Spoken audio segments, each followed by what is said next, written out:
ইন্নাল আবদাল মুমিনা ইযা কানা ইনকিতাইন মিনাদ দুনিয়া ওয়া ইকবালিন মিনাল আখিরাহ। নবীজি সাল্লাল্লাহু আলাইহি ওয়াসাল্লাম বর্ণনা করতেছেন, দুই ধরনের ব্যক্তির কথাই এখানে রাসূল হাদিসের মধ্যে বর্ণনা করতেছেন, লম্বা হাদিস। মুমিন ব্যক্তি এবং কাফের ব্যক্তির মৃত্যুর যেই অবস্থা, এই অবস্থা নবী সাল্লাল্লাহু আলাইহি ওয়াসাল্লাম বর্ণনা করতেছেন। এই হাদিসের মাধ্যমে আরেকটা জিনিস পরিষ্কার হয়ে যায়, কোন ব্যক্তি দুনিয়াতে তার অবস্থা পরবর্তী অবস্থা তার কি হবে, মৃত্যু থেকেই এটা পরিপূর্ণরূপে সমাধান হয়ে যায়। মানে মৃত্যু যদি কারো ভালো হয়, তার আশা করা যায় তার পরবর্তী স্টেপগুলো সব কি হবে, ভালো হবে। আর মৃত্যু যদি খারাপ হয়, তার পরবর্তী স্টেপগুলোও কি অটোমেটিক খারাপ হবে। তো রাসূল সাল্লাল্লাহু আলাইহি ওয়াসাল্লাম বলেন, কোন মুমিন ব্যক্তির যখন দুনিয়া থেকে বিদায় নেওয়ার সময় ঘনিয়ে আসে, নাযালা ইলাইহি মালাইকাতুম মিনাস সামাই বিযুল হুজু। নবী সাল্লাল্লাহু আলাইহি ওয়াসাল্লাম বলেন, আসমান থেকে অসংখ্য অগণিত ফেরেশতা, সুন্দর আকৃতির ফেরেশতা, কাআন্না ওয়ুজুহাহুমুশ শামসু, যাদের চেহারাগুলো থাকবে সূর্যের মতো উজ্জ্বল সুন্দর, অনেক ফেরেশতা তার সামনে চলে আসে। হাত্তা ইয়াজলিসা মাদ্দাল বাসর, ওই ব্যক্তির দৃষ্টিশক্তি যত দূর পর্যন্ত পৌঁছায় সেই জায়গায় ওই ফেরেশতারা অবস্থান করতে থাকে। মাআহুম কাফানুম মিন আকফানিল জান্নাহ, ওই ফেরেশতাদের কাছে জান্নাতের এক টুকরা কাফন থাকে। ওয়াহানুতুম মিন হানুতিল জান্নাহ, এবং জান্নাতের একটা সুগন্ধি ওই ফেরেশতাদের কাছে থাকে। হাত্তা ইয়াজিআ মালাকুল মাউত আলাইহিস সালাতু ওয়াস সালাম, এক পর্যায়ে মালাকুল মাউত আলাইহিস সালাতু ওয়াস সালাম তার কাছে এসে উপস্থিত হন। হাত্তা জালাসা ইনদা রাসিহি, তার কাছে উপস্থিত হয়ে তার মাথার পাশে বসে। সুম্মা ক্বাল, এরপরে আজরাইল আলাইহিস সালাতু ওয়াস সালাম ওই মুমিন বান্দাকে উদ্দেশ্য করে বলে, ইয়া আইয়াতুহান নাফসুত তাইয়্যিবা, হে পবিত্র আত্মা, উখরুজি ইলা মাগফিরাতিম মিনাল্লাহি ওয়া রিদওয়ান, বলে হে পবিত্র আত্মা, আল্লাহ তাআলা আপনার উপরে সন্তুষ্ট, আল্লাহ পাক রব্বুল আলামিন আপনার উপরে খুশি, আপনি আল্লাহর সন্তুষ্ট এবং আল্লাহর রাজি খুশির উপরে বের হয়ে আসেন। قال رسول الله صلى الله عليه وسلم فتخرج تسيل كما تسيل القطرة من السقاء। রাসূল সাল্লাল্লাহু আলাইহি ওয়াসাল্লাম বলেন, তখন ওই আত্মাটা এত সুন্দরভাবে বের হয়ে আসে, একটা কাপের মধ্যে যদি অল্প একটু পানি থাকে, এই পানিটাকে উল্টায় দিলে যেমন সুন্দর করে আস্তে করে পড়ে, ওই আত্মাটা সুন্দর করে আস্তে করে বের হয়ে যায়, সুন্দর করে আস্তে করে বের হয়। ফাতাখরুজুহা, আজরাইল আলাইহিস সালাতু ওয়াস সালাম ওই আত্মাকে ধরেন। ফাইদা আখাযা লাম ইয়াদউহা তারফাতা আইনিন ফি ইয়াদিহি, আজরাইল আলাইহিস সালাতু ওয়াস সালাম ওই আত্মাটাকে একটা মুহূর্তের জন্য হাতের মধ্যে রাখতে পারে না। যেই অপেক্ষারত ফেরেশতারা থাকে তারা তাড়াতাড়ি বলে, এই পবিত্র আত্মা আমাদের কাছে দিয়ে দেন।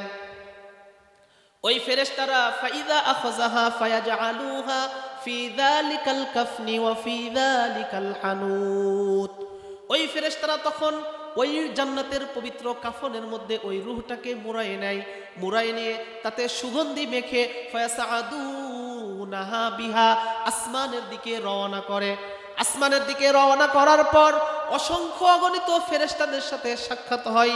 সমস্ত ফেরেশতা জিজ্ঞাসা করে, মা হাদার রূহুত তাইয়্যিবু, এই পবিত্র সুগন্ধিযুক্ত আত্মাটি কার? ওই ফেরেশতারা তখন বলেন, ফুলান ইবনু ফুলান বিআহসানি আসমাইল্লাতি কানু ইউসাম্মুনাহু বিহা ফিদ দুনিয়া। ওই ফেরেশতারা তখন বলে, এটা অমুকের সন্তান, অমুক বাপের নাম ধরে বলে অমুকের ছেলে অমুক, কিন্তু তার সাধারণ যেই নাম সেই নাম ধরে ডাকে না। কোন নামে ডাকে? দুনিয়াতে সে ভালো কাজ করার কারণে, আল্লাহ তাআলার হুকুম আহকাম মেনে চলার কারণে, দান সদাকা করার কারণে মানুষ তাকে অসংখ্য যেই ভালো ভালো নামে উপাধি দিত, যে লোকটা অনেক ভালো পরহেজগার, লোকটা মুমিন, লোকটা সৎ, এই রকম অসংখ্য যেই উপাধি দিয়ে মানুষ তাদেরকে ডাকে, ওই নামদের মধ্যে সবচেয়ে যেটা আহসানি সুন্দর নাম, যেটা আল্লাহর কাছে সব থেকে বেশি পছন্দ হয়, সেই নাম দিয়ে পরিচয় দিয়ে বলে এটা অমুকের সন্তান অমুক।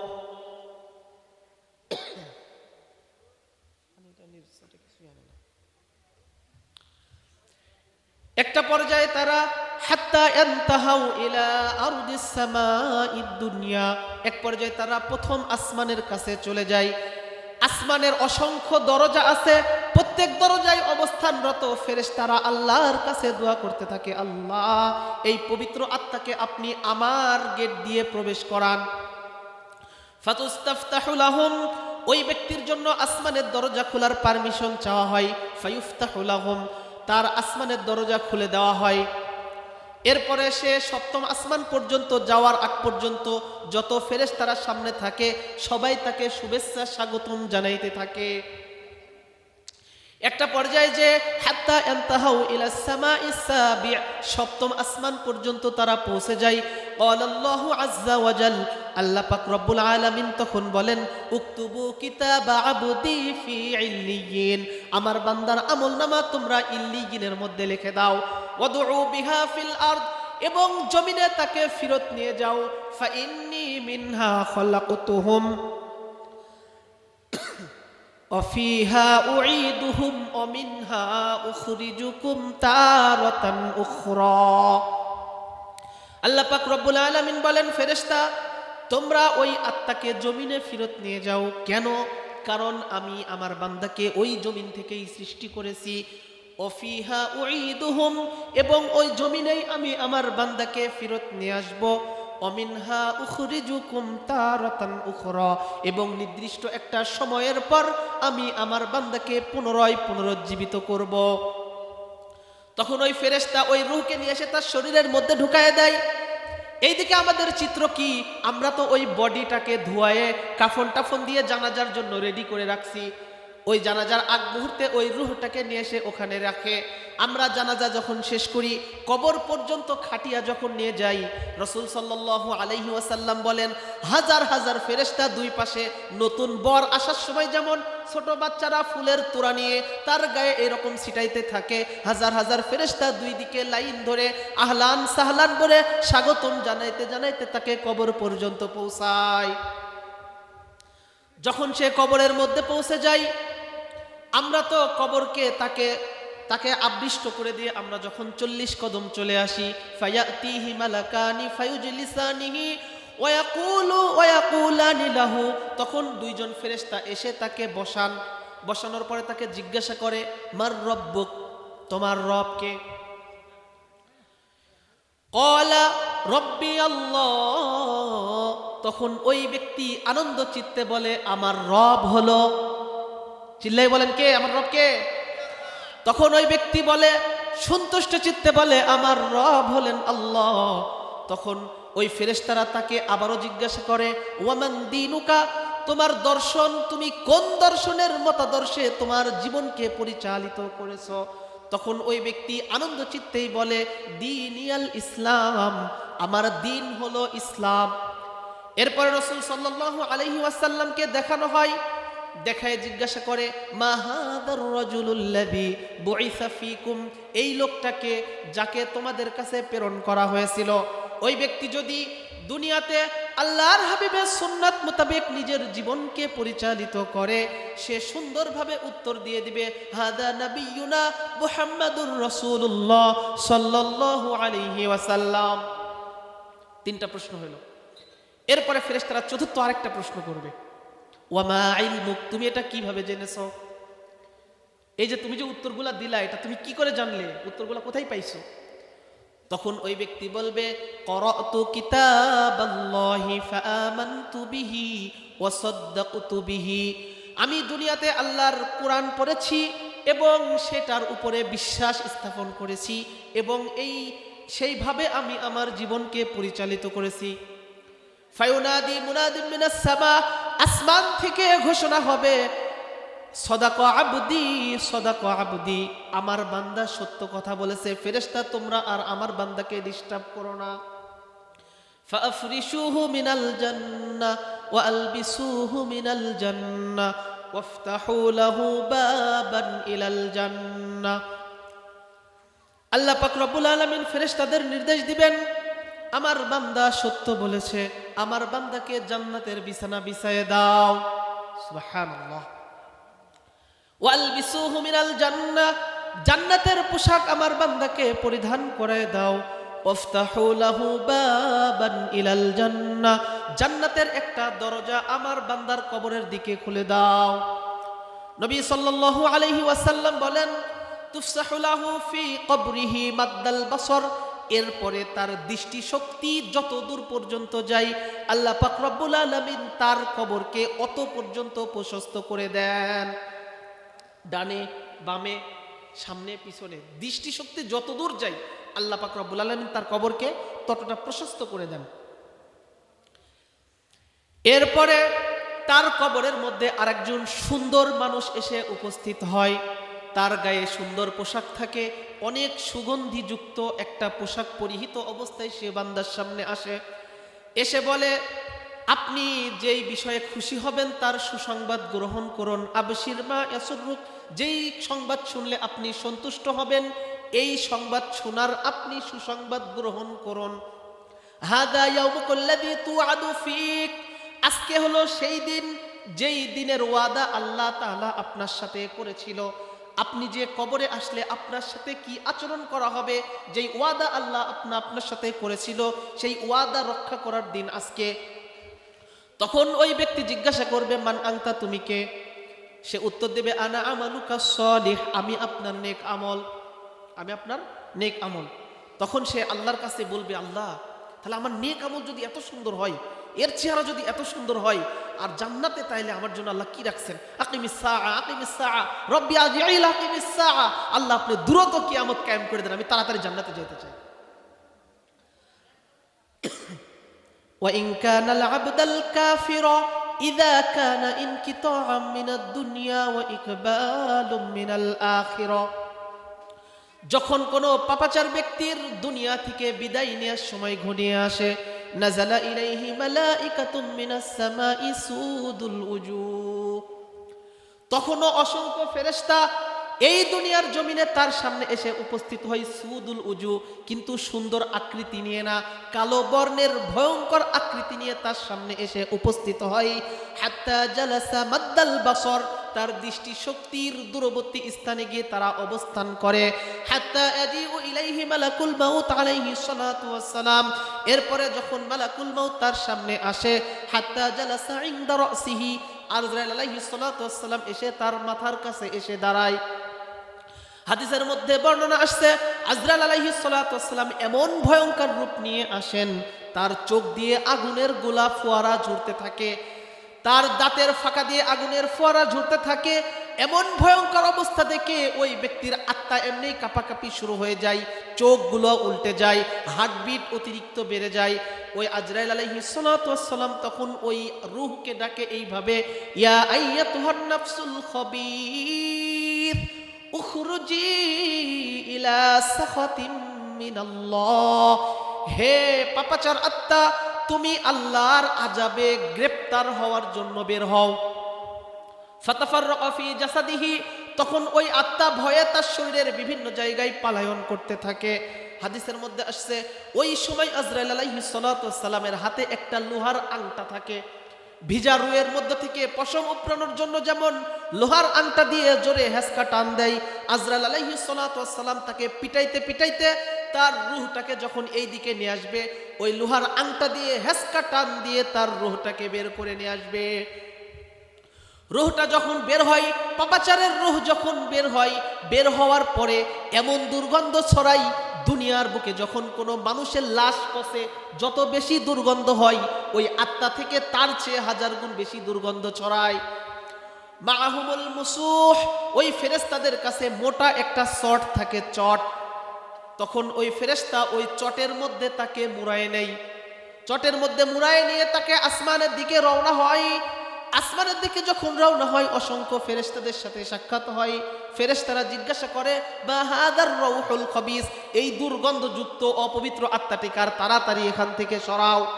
ওই ফেরেশতারা তখন বলে হাদা ফুলান ইবনু ফুলান বিআকবাহি আসমাইল্লাযী কানু ইউসাম্মুনাহু বিহা ফিদ দুনিয়া।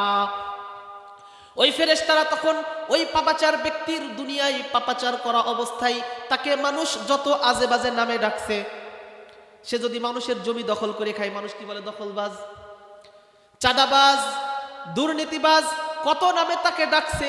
সব থেকে জঘন্য যেই নামটা হবে, সেই জঘন্য নামে তাকে পরিচয় দিয়ে বলবে এটা অমুকের ছেলে অমুক। হাতফান তাহাইনা ইলাল আরদিস সামাইদ দুনিয়া, এক পর্যায়ে যখন প্রথম আসমানে চলে যাবে, এই ব্যক্তির জন্য আসমানের দরজা খোলার জন্য অনুমতি চাওয়া হবে আল্লাহর কাছে। লা তুফাত্তাহু লাহুম আবওয়াবুস সামাই ওয়া লা ইয়াদখুলুনাল জান্নাতা হাত্তা ইয়ালিজাল জামালু ফি সাম্মিল খিয়াত। এর জন্য আসমানের দরজা খোলার জন্য আল্লাহর কাছে অনুমতি চাওয়া হবে, কিন্তু আসমানের দরজা খোলা হবে না। কুরআনুল কারীমের মধ্যে আল্লাহ তাআলা বলেন লা তুফাত্তাহু লাহুম আবওয়াবুস সামা, কুশ্চিন কালেও তাদের জন্য আসমানের দরজা খোলা হবে না। ওয়ালা ইয়াদখুলুনাল জান্নাতা হাত্তা ইয়ালিজাল জামালু ফি সাম্মিল খিয়াত। আর এরা কখনো জান্নাতে যাবে না, এরা কখনো জান্নাতে যাবে না। হ্যাঁ, এরা তখনই জান্নাতে যাবে যখন সূচের পিছনে যেই ফুটা থাকে, এই ফুটা দিয়ে আস্ত একটা উট যেদিন পার হয়ে ওই পাশে যাইতে পারবে, ওই দিন ওরা জান্নাতে যাইতে পারবে। সূচের ফুটা দিয়ে কি উট পার হওয়া সম্ভব? ওইটা যেমন অসম্ভব, তার মানে তাদের জান্নাতে যাওয়াটাও কি অসম্ভব, তারা জান্নাতেও কোনোদিন যাইতে পারবে না। তো আসমানের দরজা তাদের জন্য খোলা হবে না। قال الله عز وجل اكتبوا كتاب عبدي في سجين, আমার বান্দার আমলনামা সিজ্জিনের মধ্যে লিখে দাও, সিজ্জিনের মধ্যে আমার বান্দার আমলনামা লিখে দাও। ওয়াতদউহু ইলাল আরদ, এবং জমিনে এমন ভাবে নিক্ষেপ করো, সজোরে জমিনে তোমরা ওই বান্দাকে নিক্ষেপ করো, ওই আত্মাকে সজোরে তোমরা জমিনের দিকে নিক্ষেপ করো। ফেরেশতারা যখন সজোরে ওই আত্মাকে জমিনের দিকে নিক্ষেপ করে, রাসূল সাল্লাল্লাহু আলাইহি ওয়াসাল্লাম তখন আরেকটা আয়াত ওই জায়গায় বর্ণনা করেন ওমাই ইউশরিক বিল্লাহি ফাকান্নামা খাররা মিনাস সামাই ফাতাখতাফুহু আত-তায়রু আও তাহবি বিহির রিহু ফি মাকানিন সাহিক। ওই আত্মাকে যখন উপর থেকে সজোরে নিক্ষেপ করা হয়, তখন কোন কুদরতি পাখি ছো মেরে ওই আত্মাকে ধরে অনেক দূরে নিয়ে যায়, আরো জোরে ফেলায় দেয়, অথবা কোনো ঝান্ডা বায়ু ওইটাকে বয়ে নিয়ে তার রূহ বরাবর যখন চলে আসে, তখন সজোরে তাকে জমিনে নিক্ষেপ করে। এরপরে আমরা এদিকে কি করতেছি? আমাদের তো লাশ ধোয়ানো শেষ, লাশ ধোয়ানো শেষ না, লাশ ধোয়ানো শেষ। এখন আমরা খাটিয়াই করে জানাজাও করছি, কবর পর্যন্ত নিয়ে যাচ্ছি। ওই জায়গায় আগের বারে কি ছিল? ফেরেশতারা সংবর্ধনা দিচ্ছিল না, আহলান সাহলান, আসো, তোমার সাথে আল্লাহ দেখো কত ভালো আচরণ করে, তুমি যে দুনিয়াতে একটু কষ্ট করে ভালো কাজ করে আসছো, আল্লাহ তাআলা তোমার সাথে কত ভালো আচরণ করে দেখো। এবার এই জায়গায় কি হয় দেখেন, ওই বান্দাকে লক্ষ্য করে ফেরেশতারা বলতে থাকে, হেই পাপাচার আত্মা, নাফরমান আত্মা, দুনিয়াতে মানুষের জমিন কেড়ে নেওয়ার জন্য একটা দলিলের মধ্যে 6টা দলিলে 6 নম্বরই কাজ করছো তুমি। আজকে তোমার মৃত্যু হয়ে গেল, তোমার হাত খালি কেন? ওই জমিনগুলা তুমি কেন কবরে নিয়ে যাও না? আরেকজন মানুষের হক তুমি নষ্ট করছো, দোকানে বাকি খেয়ে বাকি করে তুমি মনে করছো আমি তো সাধু হয়ে গেছি, আমার তো টাকা দেওয়া লাগতেছে না, মনে করতেছো তুমি তারে ঠকাইছো। তুমি যে জিতে গেছো, তারে যে ঠকাইছো, তো কি জিতছো? তোমার হাত আজকে খালি কেন? ওই সম্পদ তুমি কেন নিয়ে যাও না? আল্লাহর নাফরমানি করে তুমি যেই সম্পদ দুনিয়াতে কামাইছো, তোমার হাত আজকে খালি কেন? তুমি খালি হাতে কেন যাও নাফরমান? ওই জমি কেন তুমি নিয়ে যাও না নাফরমান? তুই সেই জমি নিয়ে যা। ফেরেশতারা এইভাবে তাকে ভৎসনা করতে থাকে।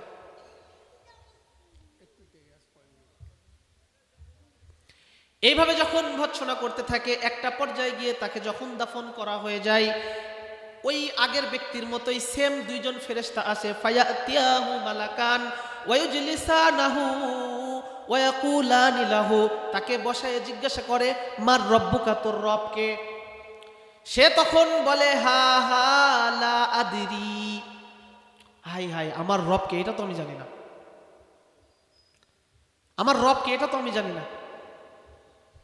এরপরে ফেরেশতারা জিজ্ঞাসা করবে ওমান দীনুক, তোমার দিন কি?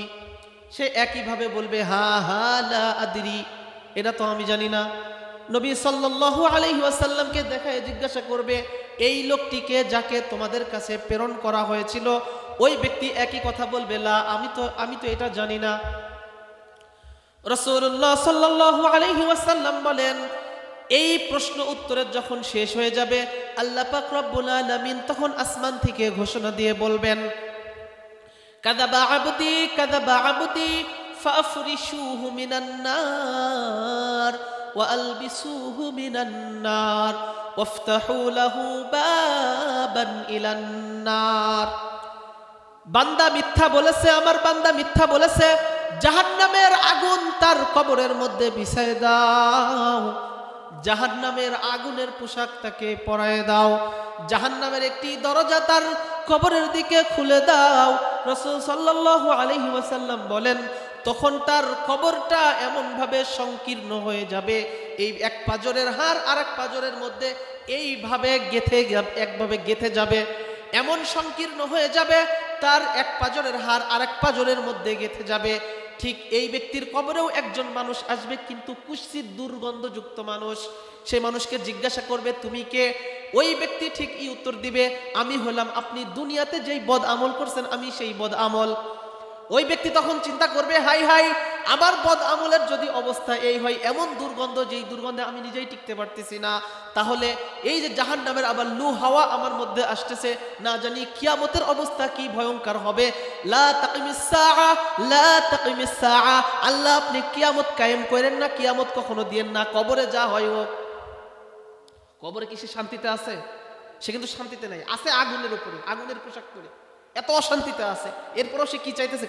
কিয়ামত না হোক, কারণ সে বুঝে গেছে যে কিয়ামত হইলে আমার দুঃখ আরো কি বেশি। আল্লাহ পাক রব্বুল আলামিন সূরা ইয়াসিনের মধ্যে বলেন কিয়ামতের ময়দানে যখন ইসরাফিল আলাইহিস সালাতু ওয়াস সালাম সিংগাই ফু দিবেন, সিংগাই ফু দেওয়ার পর সমস্ত মানুষ নিজ নিজ জায়গা থেকে গা ঝাড়া দিয়ে দিয়ে উঠতে থাকবে। তো ওই সমস্ত মানুষ যারা কবরের মধ্যে আযাবে গ্রেফতার ছিল, কিসে গ্রেফতার ছিল? আযাবে। তারা এসে কি বলতেছে? মান বাআসানা মিন মারকাদিনা, হায় আফসোস, কে আজকে আমাদেরকে কবর থেকে জাগাইলো? কবর থেকে জাগাইলো কে? জাগাই কাকে? যে তো ঘুমন্ত ছিল। কবরের আযাবে থাকার পরেও সে কি বলবে? আফসোস, আমাকে কে আজকে জাগাইলো। তার মানে কি হাসরের ময়দানের এমন ভয়াবহ অবস্থা তার সামনে প্রকাশ পাবে, কবরের ওই আযাবটা তার কাছে সামান্য মনে হবে এবং সে মনে করবে আমি কবরের জীবনটাতেই সুন্দর ছিলাম, আমার আর কিয়ামত যে আমার আসতেছে এটা আমার জন্য কত ভয়ঙ্কর রূপে আসতেছে। আচ্ছা, আরেকটা কথা বলতে ভুলে গেছি মাঝখানে। এই ব্যক্তি যে মৃত্যুবরণ করলো, এত কঠিন যে মৃত্যু হইল, সে দুনিয়াতে সুখ শান্তি বা অশান্তি যেটাতেই থাকুক, মৃত্যুর সাথে সাথে তার সব কিছু সে ভুলে যাবে। আবার কবরে যখন আসবে, কবরে আসার পরে যখন ফেরেশতারা প্রথম যে ডান্ডার বাড়িটা দিবে, এই বাড়িটা খাওয়ার পর সে মৃত্যুর সময় যে যন্ত্রণাটা হয়েছে এটা সে ভুলে যাবে। হাসরের ময়দানে যখন উঠবে, যেটা বললাম এখন, যে হাসরের ময়দানে ওঠার পরে সে কি বলবে? আরে আমারে কে জাগাইলো? তার মানে কি কবরের যে এত কঠিন অবস্থায় সে ছিল, সে সেটাকে আরাম মনে করতেছে আরে আমি তো সেখানেই আরামে ছিলাম, এখন আবার কে আমাকে জাগাইলো? তো কবর, এই যে কবরে আমরা এতদিন, শুরুতে আমি কি বললাম যে কবরে আমাদের একটা লম্বা সময় থাকতে হবে। তো লম্বা সময় যদি আমার ভালো অবস্থা থাকে তাহলে তো আমি ভালো অবস্থাতেই থাকবো, আর যদি আমার অবস্থাটা খারাপ হয় তাহলে কিন্তু আমার এই খারাপ অবস্থাই থাকবে। এই ঘটনাগুলো বর্ণনা করার পর আমরা যখন এগুলো শুনতেছি জানতেছি, কিন্তু আমরা মনে করতেছি আরে ধুর, হুজুররা তো এগুলো বলবেই, হুজুররা তো এগুলো বলাই কাজ, আমরা মাহফিল শুনতে আসছি, হ্যাঁ শুধু এটা বুঝবো, হ্যাঁ হুজুর খুব সুন্দর বয়ান করছে, বা হুজুর কি বয়ান করলো খুব একটা ভাল লাগলো না, হুজুরের গলার স্বরটা খুব একটা ভাল লাগলো না, বা ভাল লেগেছে, হুজুর খুব সুন্দর বয়ান করছে, এটাই আমাদের। বাকি এই বিষয়গুলো তো আমাদের তেমন কোনো গুরুত্বপূর্ণ বিষয় না। আল্লাহ তাআলা এই চিত্রও কোরআনের মধ্যে তুলে ধরেছেন। আমরা যেটা মনে করি এই চিত্রটাও আল্লাহ তাআলা কি কোরআনের মধ্যে উল্লেখ করেছেন। আল্লাহ পাক রব্বুল আলামিন সূরাতুল মাআরিজের মধ্যে বলেন, ইন্নাহুম ইয়ারাউনাহু বাঈদা। তারা তো মনে করে এই কবরের যেই আযাব সামনে সম্মুখীন হয়ে আছে, মৃত্যুর যেই যন্ত্রণা সামনে উপস্থিত হয়ে আছে, হাসরের ময়দানের এই ভয়াবহ অবস্থা সামনে আছে, এইগুলা তো তারা অনেক দূরে মনে করে। কোরআন হাদিসের এই আলোচনা শোনার পরেও তারা এই বিষয়ে পরিপূর্ণ বিশ্বাস আনতে পারে না। ইন্নাহুম ইয়ারাউনাহু বাঈদা, তারা এটাকে দূরে মনে করে। ওয়া নারাহু করিবা, আল্লাহ তাআলা বলতেছেন কিন্তু আমি তো দেখতেছি এটা খুব কাছে, খুব নিকটে। সামান্য সময়ের পরেই তো এটা সংঘটিত হবে, এটা তো আসন্ন, আমি দেখতেছি। ওয়া নারাহু করিবা। এরপরে আল্লাহ তাআলা বলেন, ইয়াউমা তাকুনুস সামাউ কাল মুগল ওয়া তাকুনুল জিবালু কাল ইহিন। আল্লাহ তাআলা বলেন, ইয়াউমা তাকুনুস সামাউ কাল মুগল, সেদিন আসমান হবে গলিত ধাতুর মতো, গলিত তামার মতো। ওয়া তাকুনুল জিবালু কাল ইহিন, দুনিয়াতে যত পাহাড় আছে সমস্ত পাহাড় রঙিন তুলার মতো হয়ে উঠতে থাকবে। সেই দিনটা কতটা কঠিন হবে। ওয়ালা ইয়াসআলু হামিমুন হামিমা ইউবাসসিরুনাহুম, আল্লাহ তাআলা বলতেছেন এমন কঠিন অবস্থা হবে, অন্তরঙ্গ বন্ধু অন্তরঙ্গ বন্ধুর সঙ্গে সাক্ষাৎ হবে, কিন্তু জিজ্ঞাসা পর্যন্ত করবে না দোস্ত খবর কি। মানে কলিজার বন্ধু আমরা যেটাকে বলি, এই অন্তরঙ্গ বন্ধুর সাথে সাক্ষাৎ হবে, সরাসরি দেখা হবে, কিন্তু জিজ্ঞাসা করবে না কি দোস্ত খবর কি, ইমান আমল ঠিকঠাক হয়েছে কিনা, কেমন অবস্থা কবরে পার করলা, একটু খোঁজ খবর তো নেওয়ার দরকার। বন্ধুর সঙ্গে দেখা হয়েছে, কিন্তু অন্তরঙ্গ বন্ধুর কোনো খোঁজ নিবে না। কি ভয়াবহ দিন হবে এটা আল্লাহ তাআলা বুঝাইতে চাচ্ছেন। আল্লাহ তাআলা আল্লাহর নবীকে ডেকে বলেন, দেখবেন সেদিন ইয়াওয়াদ্দুল মুজরিমু লাউ ইয়াফতাদি মিন আযাবি ইয়াউমি ইযিন বিবানি।